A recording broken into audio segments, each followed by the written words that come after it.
Hello ladies and gentlemen, it's been a little while since I've done a video. I did a snow video I think 3 or 4 days ago, and since then I haven't done anything, and before that I haven't done a whole lot, and I apologize for not having a lot of content if you were waiting for me to have some content. Part of it is I just hadn't been reading and watching as much as I usually do, and reading and watching is what, well, it's a huge factor in reviewing things. So since a lot of what I do is just reviews, then that meant I couldn't do as much reviewing since I wasn't reading and watching as much. And I think I'm walking in circles. But this is something that I can do without reading and watching. I can just show you guys stuff that I have. And that's what I'm going to do. I stopped here at the Fantastic Four Inhumans. So now I'm going to see how far I can get. I hope I can finish this shelf, but I don't know if I can. This book here is one of the only Ghost Rider books I own. It's written by Garth Ennis and drawn by Clayton Crane. It is The Road to Damnation. This is one of 2 Ghost Rider stories that Garth Ennis, I'm not really sure. You may think that it's funny that I'm mispronouncing it. I know I am, I just don't know which one's correct. This is one of the 2 stories that he did. And this one is set in the present day. There's a war going on between heaven and hell, and Ghost Rider's kind of caught in the middle. You might think that that sounds pretty ordinary, and that it's just kind of typical Ghost Rider. It's kind of what I know Ghost Rider to be, or I guess this kind of archetypal character to be. But this is really, really funny, and also very epic. I don't like using that word. It's overused, I think, but this is good. I don't read a lot of Ghost Rider. I know almost nothing about the original stuff from the 70s, and I know very little about the stuff from the 90s. This is basically, I bought this because I actually had long ago, Marvel would let you read various issues for free online, and I read the first issue of this miniseries. I thought it was really funny, and it got me to buy the trade, and I did.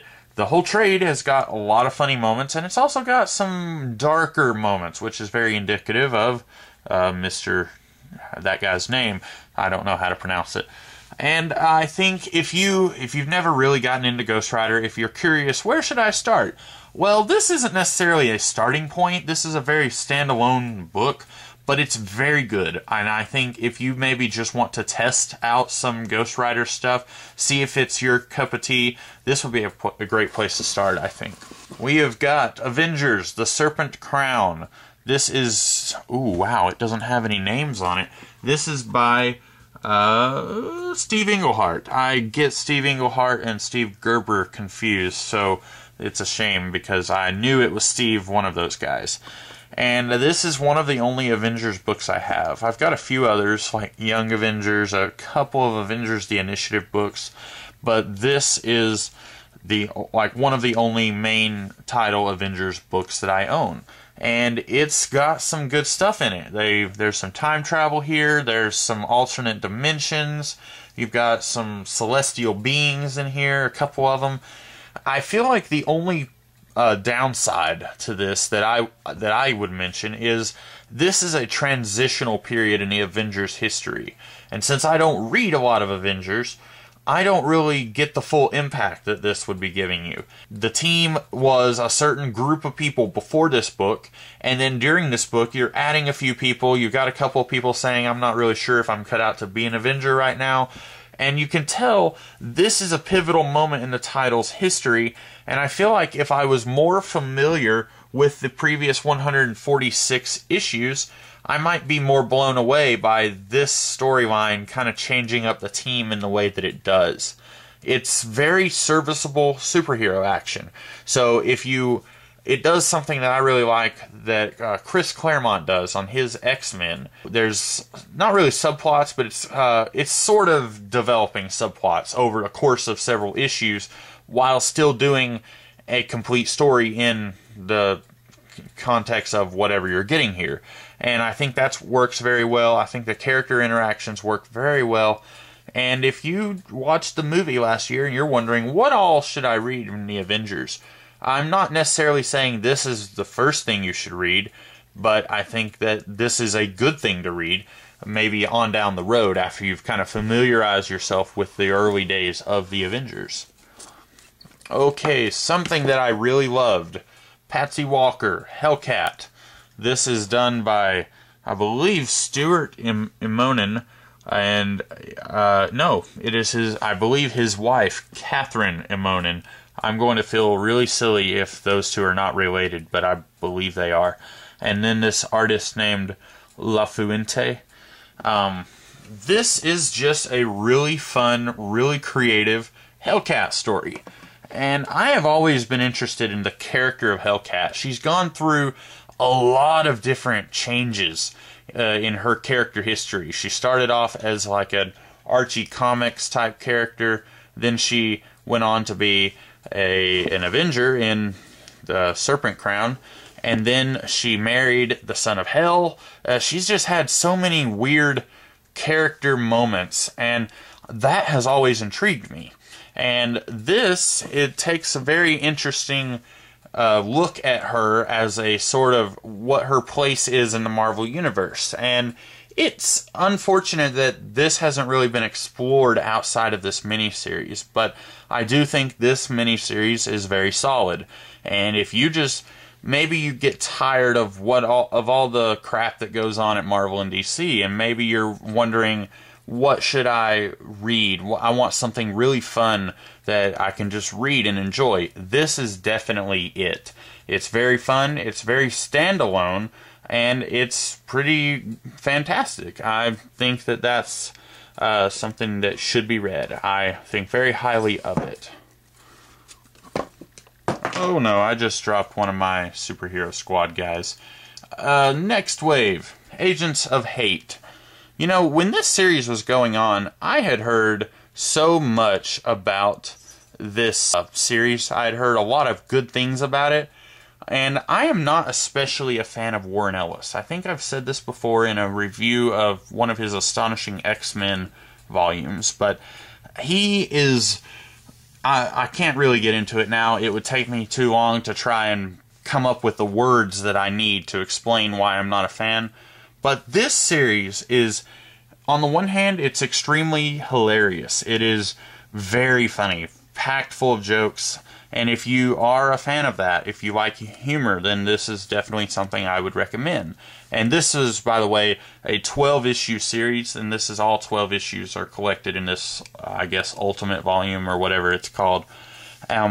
But at the same time, one thing I'm not a huge fan of with Warren Ellis, and this kind of sort of just encapsulates my feelings on him, but it's that he has a hard time really grasping character.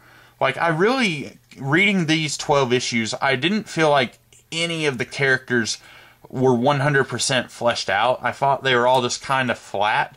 And there was one 2-issue group in here. I don't remember which issues it was, but there was one short story in here with Elsa Bloodstone that I thought was very well handled. And I thought, if he did more of that in this series, you know, kind of exploring characters and the depths that they have, you can still do the funny, but you can also do the serious sometimes. And I think Grant Morrison's Doom Patrol is an excellent example of that. And if this had maybe followed in suit with that series, I think we would have had, maybe it would have still ended at 12. I don't know. Maybe the people who were pimping it so hard wouldn't have, because it was just trying to be serious like other comics. But I may do a review on this someday. It's one that it bears more examination than just talking about it for a minute and a half on a collection video. So I will talk about it in a future video, I think. The well-hated Sentry. This is, for anyone who has ever whined and cried about the Sentry's presence in the Marvel Universe, this is where it all started. It did not start in New Avengers. For everyone who likes to whine and cry that Brian Michael Bendis brought this character, this abomination, into the Marvel Universe, you are incorrect. This character was created by Paul Jenkins and Jay Lee. This is the sort of dark, brooding, grim and gritty modern look at Superman as a Marvel character. That's basically what's going on here. There's some it's very introspective, I think, and it's got some good moments in it, but by and large, a lot of this book is kind of based on a gimmick that never really went away. And honestly, the gimmick was more shocking and more wowing when it was happening, when you were hearing about it in comic book websites, and it's less important now. It's less interesting now. And if you know anything about the Sentry, you know what the gimmick is. If you don't, I'm not really going to get into it now, but I like this series, or this mini-series. I think that anyone who has whined and cried about Bendis using this character in the Avengers should give this series a look over. I think it's very solid. And it's been years since I read it, so maybe I should reread it. But I personally think this character has gotten the shaft from people who like to whine and cry, and they don't necessarily know what they're whining and crying about. I have had multiple people who like to complain to me about how this character ruined the Avengers for them, and I always have to tell them, you do realize this character existed before he showed up in the Avengers. Every time these people say, no, I didn't know that, and it just kind of floors me that these people are whining about something when they're not really, they don't have the full context, I guess is what I'm saying. And, you know, they may not even like this. If you're one of those people, you might not like it. But I think you should at least kind of know what it is that's going on with this character. I have one Secret Invasion, no, actually I may have two. This is Inhumans, and the reason I have this is because I have the Silent War miniseries, which both this and that are things that I have not read in a long time. And I remember more about Silent War than I do about this. I don't remember a lot about this. I remember seeing the cover online recently, and it took me a minute to remember that I actually own this already. So this is something that I think I need to read, and it's, as it says on the back, it's leading up to War of Kings, and I haven't read Secret Invasion, so it might be weird to you that I have one of the tie-in minis, but I like the Inhumans, and I liked I like parts of Silent War, so I thought, you know, this is kind of part of that, maybe I need to get this. But it must not have left that big of an impression on me, because I remember virtually nothing about this miniseries. So that might be kind of telling on the quality of it, but I think I do need to reread this and see what's going on here. Does it hold up? Maybe it does, and it's just, I don't know. But all I can say is, it's been a while since I read it, and I don't remember much about it. Now I'm going to pull all of these Civil War books out. I was not reading Civil War when it was coming out, but I remember it was hugely divisive in comic book circles. Lots of people whining about their characters, their favorite characters being written incorrectly, and to a degree, I would say, rightly so. They had something to complain about. And also just people arguing about, well, which side are you on? Are you with Captain America? Are you with Iron Man? And it just got really old really fast for me. I did eventually buy it and read it. I don't think much of it for a few reasons, but a long story short, I didn't care for Civil War. However, I will say that it led to me getting some of these other things. And I personally like this book, War Crimes. I like it because it collects a 4-issue miniseries called, a 5-issue miniseries called Underworld. And it came out in the early 2000s, before Civil War, and it was basically a brand new character who is a criminal trying to make his way in the underworld of the Marvel Universe. And it was just a really inventive idea. You don't really see things like this a whole lot, and honestly, I think that's kind of a shame. I think that this was a character who I would have loved to have seen more of, and we really didn't get to see that. And I enjoyed this just for that reason alone. I don't remember a whole lot about the actual Civil War part, because there is a little bit in there that it has to do with Civil War, and I Like this Secret Invasion in Humans book, I don't remember a whole lot about it. And the Civil War, Young Avengers, and Runaways tie-in. This is another one. I don't remember a whole lot about it. I know why I bought it. I was a pretty big fan of Runaways. I don't actually own any of it, but I was reading volumes of it at my public library. And I was, at the time, a big fan of Young Avengers. And I got this because for a long time, I was a pretty big sucker for anything that had teenage characters in it. And this has two teams that I liked a lot. But I think the reason this exists is because Marvel, they wanted Alan Heinberg to come back to Young Avengers. That's why they weren't doing an ongoing series after Alan Heinberg left Young Avengers. And so we had all of these different tie-ins like Civil War and I think Secret Invasion. And they were really just there to remind people, hey, we've got these characters called the Young Avengers. Don't forget about them. We have these guys called the Young Avengers. And by this point in time, I've honestly stopped caring. If they had done a Young Avengers series when the iron was hot, I would still be collecting to this day. But when you wait 8 years and then you say, hey, we're going to do a new Young Avengers series, it's honestly too late. Too little too late for me. I stopped caring a long time ago, and at this point I just think that probably I wouldn't think too highly of this series if I read it now, or this little book here. Wow, it has been 16 minutes, guys. I think that I may talk for about one or two other books, and then I'm going to sign off. So, what we've got here, Marvel Mangaverse. This is very interesting.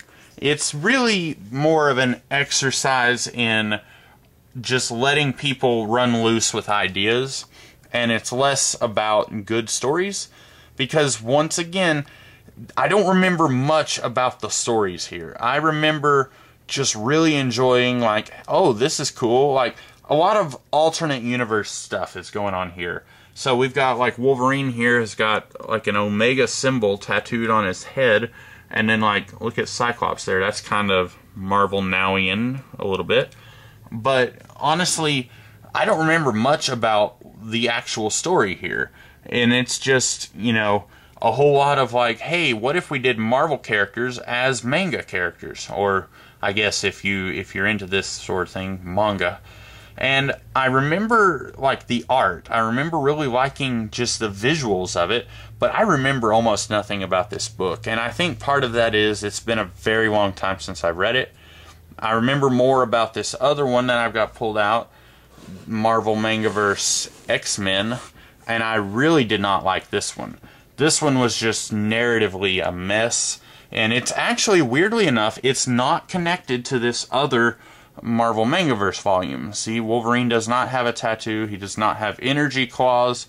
It's just a different continuity, if that makes sense. Basically, it's let's do another Marvel Universe as manga, and this time it's specifically focusing on the X-Men. And I am missing a couple of volumes.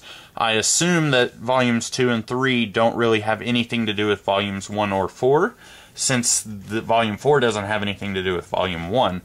This one, though, I think it could have been longer, and I think there could have been a better focus on characters, because we're getting a whole bunch of characters, and on the one hand, some of them are kind of similar to their Marvel Universe counterparts. So, if you're familiar with Wolverine, you're basically getting the same Wolverine here. But then a lot of them are very different than their Marvel Universe counterparts. So I really think we could have had a better, tighter focus on one or two characters and really just get to know them and then get a good story. And I don't really think we got any of that here. Okay, I am going to sign off now. I've got, as you can see, a few more left. Probably another video if I just stop talking so long about each book.